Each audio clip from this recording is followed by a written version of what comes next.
हाय बच्चों, मैं सीमा ठाकुर आप सभी लर्नर्स का मेरे नए चैनल लाइफ साइंस स्पेक्ट्रम पर वेलकम करती हूँ। तो इस वीडियो में हम क्या बात करने वाले हैं? इस वीडियो में हम बायोलॉजिकल स्पीसीज कॉन्सेप्ट के बारे में बात करने वाले हैं। मॉर्फोलॉजिकल स्पीसीज कॉन्सेप्ट ऑलरेडी मैंने अच्छे से एक्सप्लेन कर दिया है, तो वन बाय वन अगर आपको किसी एक इंडिविजुअल स्पीसीज कॉन्सेप्ट में प्रॉब्लम हो तो उस वीडियो को ओपन करके आप देख सकते हैं। बट लास्ट में मैं एक बार सारे स्पीसीज कॉन्सेप्ट को एक रिवीजन मैप विथ PYQs के साथ रिवाइज करवा दूंगी। अभी मैं वन बाय वन एक्सप्लेन कर रही हूँ। तो आइए देखते हैं बायोलॉजिकल स्पीसीज कॉन्सेप्ट। बच्चों, ये जो बायोलॉजिकल स्पीसीज कॉन्सेप्ट है ना, ये आपका यूनिवर्सली एक्सेप्टेड डेफिनेशन है किसका? स्पीसीज के बारे में। वैसे तो बहुत से स्पीसीज कॉन्सेप्ट के बारे में साइंटिस्ट ने अपना अपना डेफिनेशन दिया स्पीसीज के थ्रू, जैसे कि मॉर्फोलॉजिकल हो गया, ecological, evolutionary, phylogenic, genetic. But जो मोस्ट एक्सेप्टेड है वो बायोलॉजिकल स्पीसीज कॉन्सेप्ट है। तो it is proposed by Ernst Mayr, कब? इन 1940।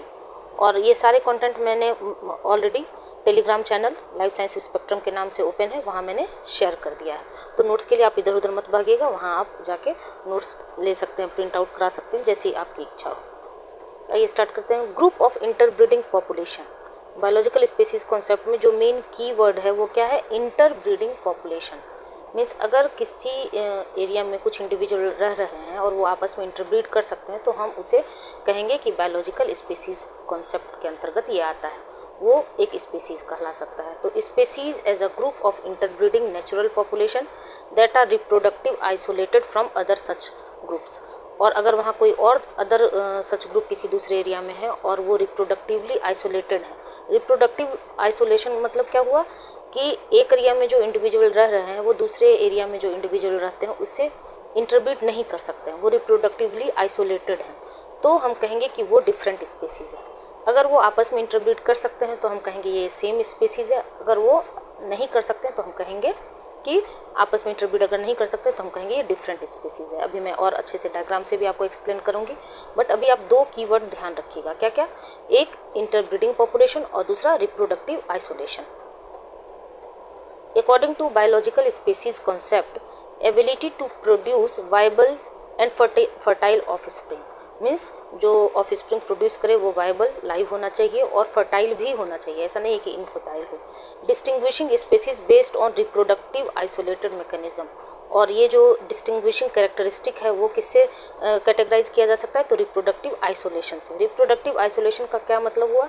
मीन्स जो रिप्रोडक्टिवली आइसोलेटेड पॉपुलेशन होते हैं वो आपस में जैसे कि इंटरब्रीड नहीं कर सकते हैं। क्यों नहीं कर सकते हैं? तो उनके पीछे कुछ फैक्टर काम कर रहे होते हैं, जैसे कि उनके बिहेवियर में कुछ चेंजिंग हो जाए, जैसे कि उनका बिहेवियर अलग होता है, उनका कोर्टशिप बिहेवियर, जो मीटिंग के लिए कोर्टशिप बिहेवियर करते हैं तो वो अलग हो, कुछ और रहने का सहने का तरीका कुछ अलग हो।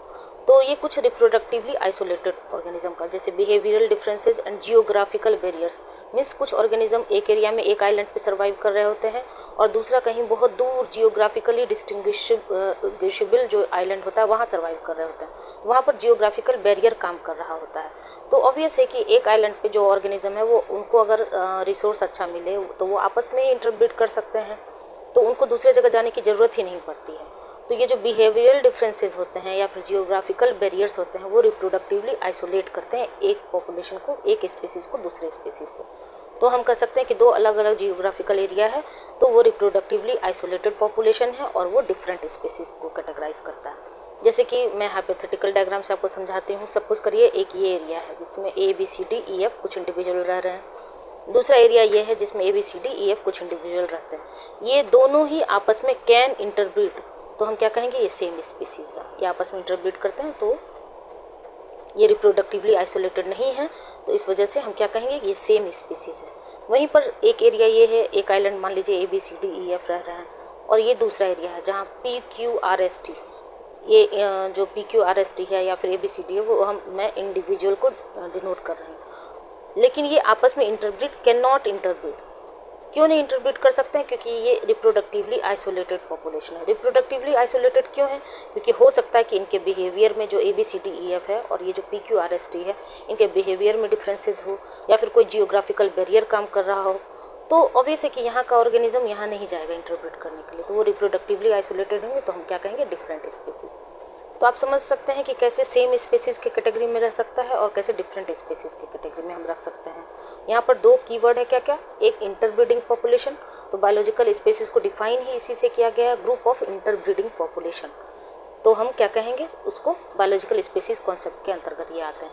अगर वो इंटरब्रीड नहीं कर सकते हैं, क्यों नहीं कर सकते हैं, क्योंकि वो रिप्रोडक्टिवली आइसोलेटेड है।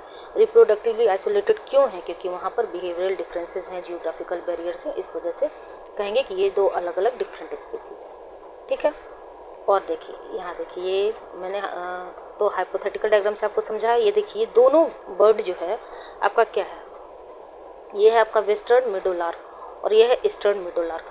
ये दोनों ही मिडोलार्क ही है, बट नीचे देखिए क्या लिखा हुआ है, नीचे लिखा हुआ है कैन नॉट ब्रीड।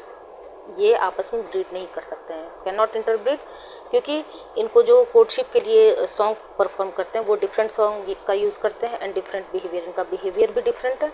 और ये जो कोर्टशिप बिहेवियर के लिए सॉन्ग्स का यूज़ करते हैं वो दोनों डिफरेंट है। मीन्स एक बर्ड अगर कोई सॉन्ग गाती है तो वो दूसरे बर्ड को अट्रैक्ट नहीं कर पाती है।